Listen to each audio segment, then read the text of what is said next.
What do you get when you mix Terrafirmagreg and GregTech, the hardest automation mod pack out there?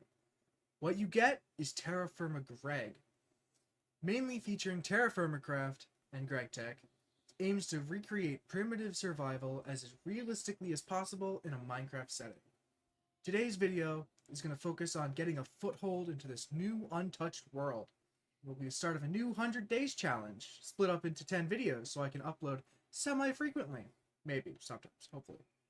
Remember, if you enjoy, like, subscribe, comment, whatever else you want to do. Thanks for watching. Starting off with day 1. My goal for today was to get a lay of the land, get a good spot to set up.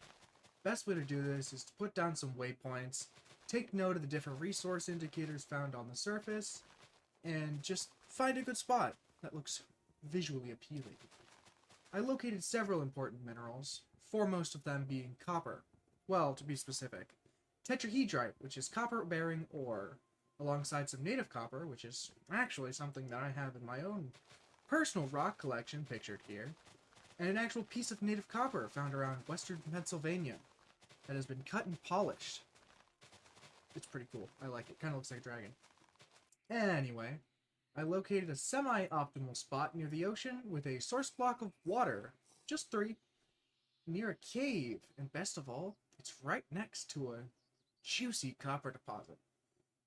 I then began to develop the area around the campfire.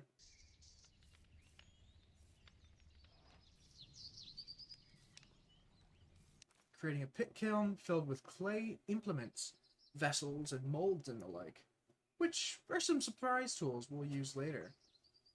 To end off the day, exploring a bit more, but this time, I'm going to go find some food that I can easily grow more of.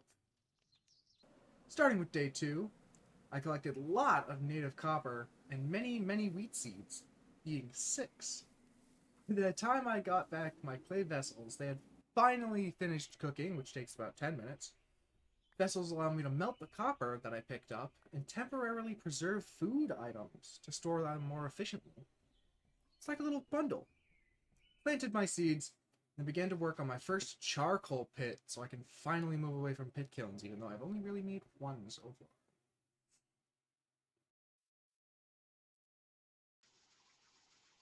Day 3 marks my first step into the metallurgy age.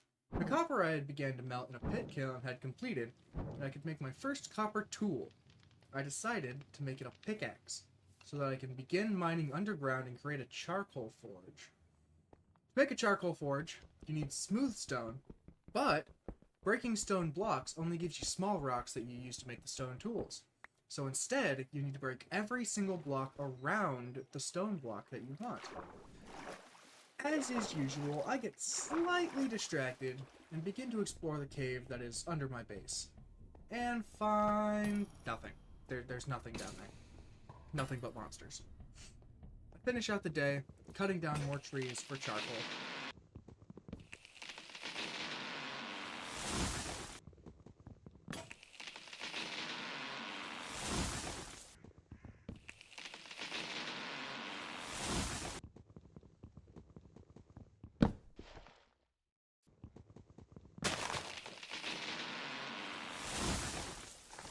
As the sun rises on day 4, my charcoal pit has finally finished burning.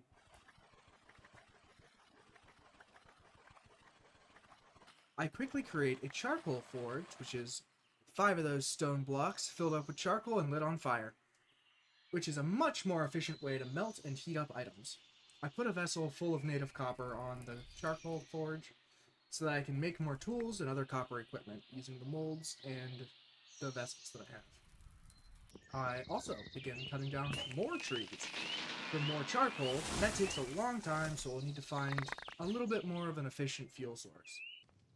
I fill up my charcoal forge before leaving my base to find the elusive coal vein. My best guess is that it would be farther north, higher up in the mountains, so I naturally head west before veering north upon seeing a highlands biome on my minimap.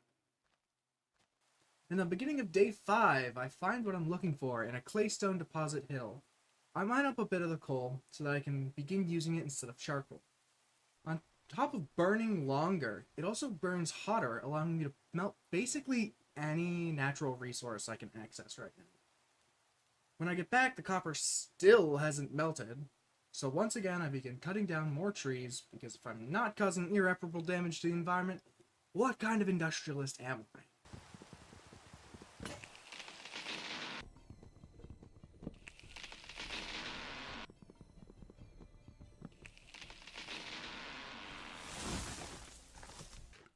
But when the copper is finally melted, I make a saw, which allows me to make a crafting table and other items made of wood, like supports, which allow me to mine underground without dying, as you'll see later. Which I begin to work on, but don't have any success finding minerals yet.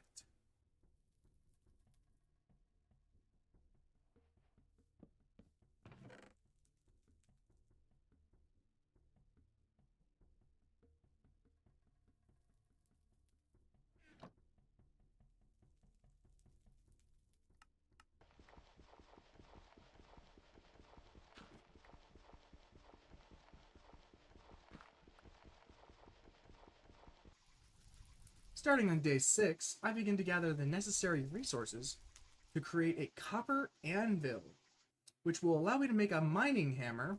It basically mines a 3x3 square. The most important resource is copper, obviously, but secondarily, you're going to need some flux to fuse 2 copper ingots together. Flux can be gained from certain rock types like marble and crustaceans.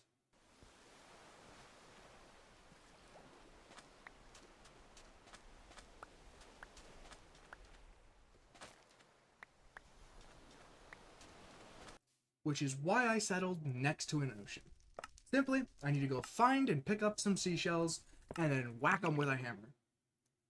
When heated to around orange temperature, that's how they keep track of the temps, the copper can be put on a couple blocks of rhyolite and then hit with a hammer while flux is on it, and that will fuse them together. I need 7 of those to make an anvil. So needless to say, it's going to take a bit of work, and I do not have enough copper just yet. Or at least I would have if I didn't get distracted trying to lure some cows, which I had found, then get distracted by a tiger, if you want to put distracted by... Well, you know what happens. And after an epic oh, it's dead already. Never mind. Anyway, back to the anvil. But for that, I need more copper. So on the beginning of day 8, I continue mining to gain more copper. I can at least go underground and get a huge vein of it while I'm here.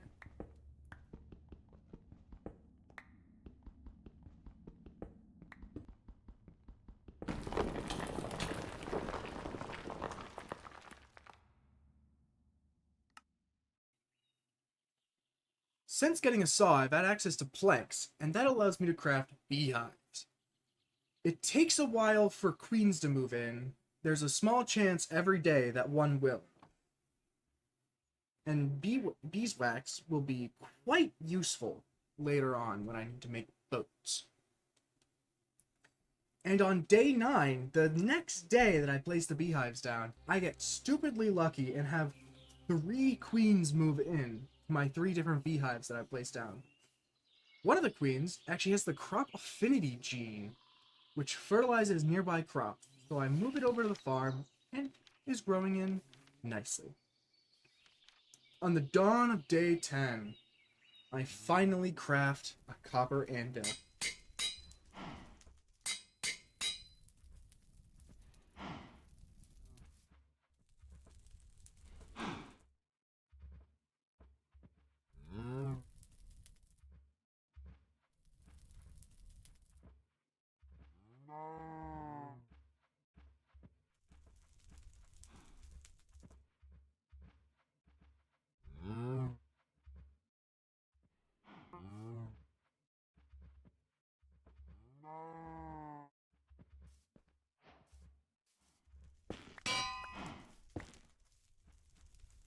I then heat up more copper for a chisel, so I can make a cairn. Where? Kern? Corn. Insert Google Google pronunciation thing there. for getting more ore out of the ore that I mine. I mine up some cassiterite, a tin material,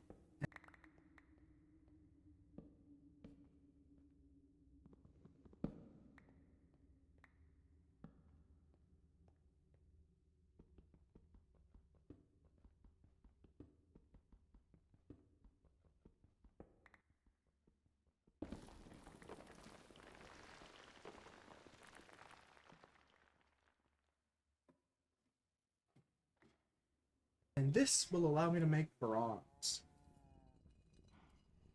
10 minutes? But that will be the end of this episode. If you enjoy, like, subscribe, do whatever you want. Hype the video, whatever that does. I intend to upload an episode every couple of days or so. Just however long it takes me to edit and do whatever. But that's it. Thanks for watching. See ya.